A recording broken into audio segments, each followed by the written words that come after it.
අපි හැමෝටම තර්ක තියෙනවා. අපි හැමෝටම මතයන් තියෙනවා. ඒත් සමහර අය යාලගේ තර්ක දිනන්න අනිත් අයට මඩ ගහනවා. අපහාස කරනවා. නැත්නම් ෂේප් එකේ මාතෘකාව වෙනස් කරනවා. එන්න ඒකයි මෙන්න මේ වීඩියෝ එකේදී සමහර අය කපටි විදියට තර්ක දිනන්න භාවිතා කරන ad hominem fallacy, anecdotal fallacy වගේ ක්‍රම පහක් ගැන අද අපි කතා කරන්නේ. එන්නේ කපටි ක්‍රම වලින් ඔයාට බේරෙන්න පාවිච්චි කරන්න පුළුවන් ඊටම සරල ප්‍රායෝගික ක්‍රම කිහිපයකුත් මෙන්න මේ වීඩියෝ එකේ තියෙනවා. මෙතන මේ fallacy එකක් කියන්නේ තර්කන වැරද්දක්. ඒත් ඉතින් සමහර අය මේවා කපටි විදියටත් පාවිච්චි කරනවා. හරි ප්‍රශ්න තියෙන අහන්න දැනුම තියෙන හොයන්න කියන එක මතක් කරන ගමන් අද වීඩියෝ එක පටන් ගමු.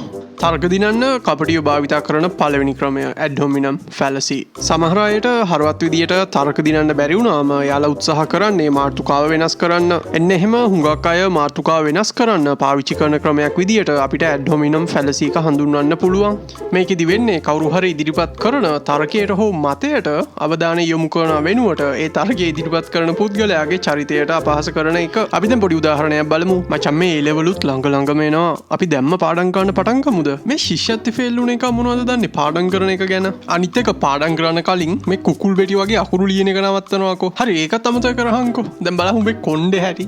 හරියට කොණ්ඩේ බීරන්න බැරි මිනිහා පාඩම් කරන හැටි ගැන බන කියන්න එනවා. දැක්කනේ එතන උනදේ. අනිත් එක්කෙනාගේ තර්කයට ඇහුම්කන් දුන්නේ නැහැ. අපහාස කරගෙන ගියා. මේ වගේ අවස්ථාවකදී අපි අපේ තර්කය බේරගන්නේ කොහොමද? ඒකට තියෙන හොඳම ක්‍රමය තමයි පොඩ්ඩක් ඉවසන එක. මොකද ඔයා හැංගීම්බර වෙලා යන්න මගේ අකුරු කැත නැහැ. තමුසගේ නංගි තමා කැත කියලා අනිත් එක්කෙනාගේ අපහසයට පිළිතුරු දෙන්න පටන් ගත්තොත් ඔයාලා කතා කර හිටපු මාතෘකාවෙන් පිට ගිහිල්ලා ගහ ගන්න මරා ගන්න පටන් ගන්නවා. මේ වගේ වෙලේට කවුරු මොනවා කිව්වත් ඉවසන එක කියන තරම් ලේසි නැහැ. හැබැයි මේ වගේ වෙලේට ඇවිස්සෙන්නේ නැතුව අපේ හැඟීම් පාලනය කරගන්න පුළුවන් පොඩි විද්‍යාත්මක ක්‍රමයක් මට හම්බුණා. මම මෙන්න මේ ක්‍රමය ඉගෙන ගත්තේ හාවර්ඩ් විශ්වවිද්‍යාලයේ පුහුණුව ලැබූ ජිල් බෝල් ටේලර් කියන ස්නායු වෛද්‍යවරියගෙන්. මෙන්න මේ වෛද්‍යවරිය කියන විදියට සාමාන්‍යයෙන් තරහව, ලැජ්ජාව වගේ කලබලකාරී හැඟීමක් දැනුනම අපේ මොළයේ සිදුවෙන රසායනික ප්‍රතික්‍රියා පැවතෙන්නේ තප්පර 90ක් වගේ කෙටි කාලයක්. ඔයා මේ තප්පර 90 ඇතුළත ඒ හැඟීමට අවධානය දුන්නොත් ඒක ලැබු ගින්නක් වගේ පැතිරෙනවා. ඔයා මේ තප්පර 90 ඇතුළත එන්නේ හැඟීමට අවධානය නොදුන්නොත් ඒ හැඟීම ටික ටික නිමිලම යනවා. එතකොට ඔයාට කරන්න තියෙන්නේ කවුරු හරි ඔයාට අපහාස කරොත් තප්පර 90ක් ඒ හැඟීමට අවධානය නොදී ඉන්න එක. ඒකට ඔයා මනසින් 1 සිට 90ට ගණන් කරන්න පටන් ගන්න. මොකද ගණිතය මතක් වුණ ගමන් අපේ මොළයේ තියෙන prefrontal cortex කියන කොටස අවදි වෙනවා. එතකොට ඔයාගේ හැඟීම් බර ගතියත් අඩු වෙනවා. මගේ කොණ්ඩේ ගැන පස්සේ බලමුකෝ. දැන් අපි පාඩම් කරන එකට මොකද කරන්නේ? දැක්කනේ මේ වගේ ෂේප් එකේ නැවත සංවාදය මාතෘකාව වෙත අරගෙන යන්න. දෙවෙනි ක්‍රමය anecdotal fallacy. සමහර අය තර්ක දිනන්න පෞද්ගලික අත්දැකීම් සහ හැඟීම් පාවිච්චි කරන්න මාර දක්ෂයි. එන්න ඒක ගැන තමයි anecdotal fallacy එකේදී අපි කතා කරන්නේ. එයාලා කියන දේ එයාලට පෞද්ගලික දෙයක් හින්දා ඒක ඇත්ත වගේ එයාලා සලකනවා. එතකොට අපිටත් ඒක ඇත්ත වගේ සලකන්න වෙනවා. අපි ඉක්මනට පොඩි උදාහරණයක් බලමුකෝ. අපේ රත්තරන් සීයා හොඳට අරක්කු බිව්වා. හොඳට සිගරට් බිව්වා. ඒත් ඒ අවුරුදු 95ක් වගේ ජීවත් වුණා. එහින්ද ඔය සිගරට් බොන එකේ අරක්කු බොන එකේ කට්ටිය කියන තරම් අවුලක් නැහැ. මෙතන මෙයා කියපු කතාවේ පදනමක් තියෙනවා වගේ දැනුණට ඒක ඇත්තටම තව එක පෞද්ගලික අත්දැකීමක් විතරයි. එතකොට මෙන්න මේ වගේ පෞද්ගලික අත්දැකීමක් මත බොළඳ තර්කයක් කවුරු හරි ගොඩනගද්දී අපි මොකද කරන්න ඕනේ? මේ වෙලේටත් ඇත්තටම ඔයාලට කරන්න තියෙන්නේ කලින් ක්‍රමයේ වගේ ඉවසීමෙන් ක්‍රියා කරන එක. ඒකට හේතුව තමයි පෞද්ගලික කතාවක් ගෑවිලා තියෙන්නේ කොතනද? එතන අනිවාර්යෙන් හැංගීම් තියෙනවා. අපිට මිනිසුන්ගේ හැංගීම් ගැන තේරුම් ගන්න මේ ජීවිත කාලෙම මදි. ඒත් මෙන්න මේ පොඩි දේ දැනගෙන ඉන්න එක ඔයාලට ලොකු ප්‍රයෝජනයක් වෙයි. එන්නේ පොඩි දේ තමයි කවුරු හරි එයාගේ හැඟීමක් ප්‍රකාශ කරාම ඒ හැඟීම කොච්චර බොළඳ වුණත් ඒක එකපාරටම ප්‍රතික්ෂේප කරන්න යන්න එපා. ඔයා එකටම අනිත් එක්කෙනා එයාගේ තර්කය ගොඩනගන්න භාවිතා කරපු පෞද්ගලික කතාව ඔයාට ඇහුණා නැත්නම් ඔයාට තේරුණා කියලා අඟවන්න. එන්න ඊට පස්සේ ෂේප් එකේ ඔයාගේ ප්‍රතිතර්කය දෙන්න. ඔයාගේ සීයන රත්තරන් මිනිසයා තමයි. හැබැයි ප්‍රශ්නේ කියන්නේ හැමෝටම ඔයාගේ සීයට වගේ හයිය හක්තිය නැහැ. ඒ වගේම වෛද්‍යවරු පරීක්ෂණ වලින් පුන ඔප්පු කරලා තියෙනවා අරක්කු සිගරට් වගේ දේවල් අපේ ශරීරයට හුඟක් අහිත කරයි කියලා. දැක්කනේ ඔයාගේ තර්කයත් පන පිටින් ඔය අනිත් එක්කෙනාගේ පෞද්ගලික කතාව ප්‍රතික්ෂේප කරලා එයාව තරහ ගැස්සුවෙත් නැහැ. තුන්වෙනි ක්‍රමය two-coke fallacy. මෙන්න මේ fallacy එකේදී වෙන්නේ කාගේ හරි වැරද්දක් ගැන කතා කරද්දී මේ වැරද්ද කරපු කෙනා එයාගේ වැරද්ද පිළිගන්නේ නැතුව ඉක්මනට වෙන එක්කෙනෙක් කරපු වැරද්දක් ඇදලා ගන්න එක. අපි මේක තේරුම් ගන්න ඉක්මනට නිමල්වයි සුනිමල්වයි උදාහරණයට ගමු. අපේ නිමල් මාර විදියට බොරු කියනවා. අපේ සුනිමල් වෙලාවට වැඩ කරන්නෙම නැහැ. දවසක් සුනිමල් නිමල්ට කියනවා ඔය දැන්වත් බොරු කියන එක නවත්තන්න කියලා. එතකොට නිමල් අනිත් පැත්තට සුනිමල්ට කියනවා එහෙනම් ඔයා වෙලාවට වැඩ කරන්න ඉගෙන ගන්න කියලා. දැන් මෙන්න මෙතන පොඩි ප්‍රශ්නයක්. මොකද මෙතන නිමලුත් හරි සුනිමලුත් හරි. හැබැයි අවුල කියන්නේ මෙතන එක්කෙනෙක්වත් තමන්ගේ වැරද්දේ වගකීම ගත්තේ නැහැ. ඉක්මනට බෝලේ පාස් කරා අනිත් එක්කෙනාට. මේ වගේ එක්කෙනෙක් එක්ක තර්ක කරද්දී අපිට පොඩ්ඩක් පරීක්ෂාකාරී වෙන්න වෙනවා. මොකද ඔයාගේ නමෙත් පොඩි කළු පැල්ලමක් තියෙනවා. ඔයා මෙතන ඔයාව සුද්ධ කරන්න ගියොත් අනිවාර්යෙන් අනිත් එක්කෙනාට තරහ යන්න පුළුවන්. එතකොට මාතෘකාව වෙනස් වෙනවා. ඔයා කියන්න හදන එක වතුර යනවා. මේ වෙලේට කරන්න තියෙන හොඳම දේ තමයි ඔයාගේ වැරද්ද සරලව පිළි අරගෙන මාතෘකාවට අදාළ වෙන වැරද්දට විතරක් අවධානය අරගෙන එන එක. මම බොරු කියනවා වෙන්න පුළුවන්. ඒක අපි පස්සේ බලමුකෝ. දැන් ඔයා මෙතන පරක්කු වුණ හින්දා අපිට බස් එක මිස් වුණානේ. අපි ඒකට මොකද කරන්නේ?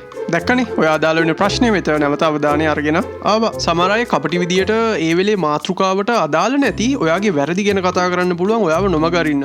ඒ වෙලේට පොඩ්ඩක් බලාගෙන. හතරවෙනි ක්‍රමය ස්ලිපරි ස්ලෝප්. සාමාන්‍යයෙන් තර්ක කරද්දී අර එහෙම වුණොත් මෙහෙම වෙනවා කියලා උපකල්පනය කරන එක සාමාන්‍ය දෙයක්. ඒත් සමහර අය මේක ටිකක් කපටි විදියට කරනවා. ඒගොල්ලෝ කරන්නේ අනිත් එක්කෙනාගේ තර්කයක් හරි මතයක් හරි අරගෙන ඒ මතයේ තියෙන භයානකම සහ හානිකරම ප්‍රතිඵල විතරක් අතිශෝක්තියෙන් උපකල්පනය කරන එක. අපි දැන් ඒක උදාහරණයක් එක්ක බලමුකෝ. මොකද මේක තේරෙනවා හොරයි වගේ. අපි උදාහරණයට අපේ සමන්කොළුවව ගමු. දවසක් සමන් ගිහිල්ලා සමන්ගේ තාත්තගෙන් බයිසිකලයක් ගන්න සල්ලි ඉල්ලනවා. එතකොට සමන්ගේ තාත්තා කියනවා බයිසිකලයක් ගන්න සල්ලි? ඊට පස්සේ පුළුවන් නම් තුවක්කු ගන්නත් මගෙන් සල්ලි ඉල්ලපන්. ඊට පස්සේ පාතාලයට බැඳුනම මම යන්නේ පැඹුලව බේරගන්න පොලිසි ගානේ. අන්න සමන්ගේ තාත්තා මේ උපකල්පන සෙල්ලම පටන් ගත්තා. දැන් ඔයාලට තේරෙන්න ඕනේ සමන්ගේ තාත්තා මෙතන අවධානය දුන්නේ සමන්ගේ යෝජනාවෙන් වෙන්න පුළුවන් අහිතකරම දෙයට. මෙතන සමන් එයා ඇත්තටම හොඳ ළමයෙක්. එයාට තුවක්කු ගැන ආසාවක් නැහැ කියන එක ගැන කතා කරන්න ගියොත් මෙයාලා මාතෘකාවෙන් පිට යනවා. දැන් මෙන්න මේ උපකල්පන උගුලෙන් එළියට එන්න සමන්ට පියවර දෙකක් තියෙනවා. පළවෙනි පියවර තමයි සමන්ගේ තාත්තා පැනපු උපකල්පන පිම්ම ඉක්මනට ප්‍රශ්න කරන එක. කොහොමද තාත්තේ අපි බයිසිකල් වල ඉඳන් තුවක්කු වලට ගියේ? දෙවෙනි පියවර තමයි ඔයාගේ සිද්ධිය ඇත්ත ලෝකයේ අනිත් සිද්ධීන් එක සංසන්දනය කරන්න. මෙහෙමයි තාත්තේ බිම්සරත් බයිසිකලයක් ගත්තා. ඒ වුණාට එයා තුවක්කු ගන්න ගියේ නැහැ. දැක්කනේ මෙන්න මේ සරල පියවර දෙකෙන් සමන්ගේ තර්කයට ආයේ පනාව. කවුරු හරි මේ උපකල්පන සෙල්ලමෙන් ඔයාව කොටු කරන්න බැලුවොත් අර පියවර දෙක පොඩ්ඩක් මතක තියාගන්න.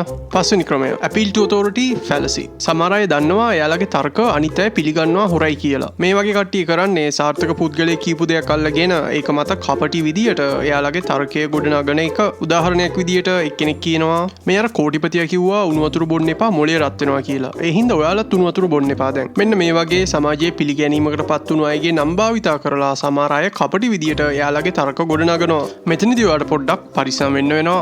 මොකද ඔයා කිව්වොත් ඒ කෝටිපතිය දන්න දෙයක් නැහැ කියලා අනිත් එක්කෙනා අනිවාර්යෙන් ඒ කෝටිපතියගේ ජයග්‍රහණ ඇදලා අරගෙන ඔයාගේ මතය යට ගහනවා. ඒ හින්දා මෙන්න මේ කපටි එක්කෙනා භාවිතා කරන සාර්ථක පුද්ගලයාගේ වැදගත්කම එකපාරටම නොසලකා හරින්න එපා. මේ වෙලේට ඔයාට කරන්න පුළුවන් හොඳම දේ තමයි ඒ කපටි පුද්ගලයා සඳහන් කරපු සාර්ථක පුද්ගලයාට ගැලපෙන තවත් සාර්ථක පුද්ගලයෙක්ව ඇදලා ගන්න එක. ඒ කෝටිපතියව නම් දන්නේ නැහැ. හැබැයි තව කෝටිපතියෙක් නම් කිව්වා උණු වතුර බිව්වට කිසිම ප්‍රශ්නයක් නැහැ කියලා. එන්න එහෙම ඔයත් සාර්ථක දෙවන පාර්ශවයක් ඇදලා ගන්න එක ඔයාට සංවාදයේ සමබර කරන්න හුඟක් උදව් වෙයි. හරි වීඩියෝ එක ඉවරයි. පොඩ්ඩක් මතක තියාගන්න අපි මේ කතා කරේ logical fallacies ගැන කියලා. ඒ කියන්නේ මිනිස්සු තර්ක කරද්දී කරන වැරදි සහ අඩුපාඩු. ඒත් මේ දේවල් සමහර අය කපටි විදියට එදිනෙදා ජීවිතේ පාවිච්චි කරන හැටි මට දකින්න හම්බ වෙලා තියෙනවා. එන්න ඒකයි මම තර්කන කෝණයෙන් ඈත් වෙලා මේ කපටි කෝණයට මුල් තැන දුන්නේ. ඔයාලත් මෙතන මේ තියෙන ක්‍රමවලට මුහුණ දීලා තියෙනවද? කොහොමද ඔයාලා ඒවට මුහුණ දුන්නේ? පුළුවන් නම් ඔයාලගේ අදහස් පහලින් කමෙන්ට් කරන්න. ඒවා කාට හරි ලොකු උදව්වක් වෙන්න පුළුවන්.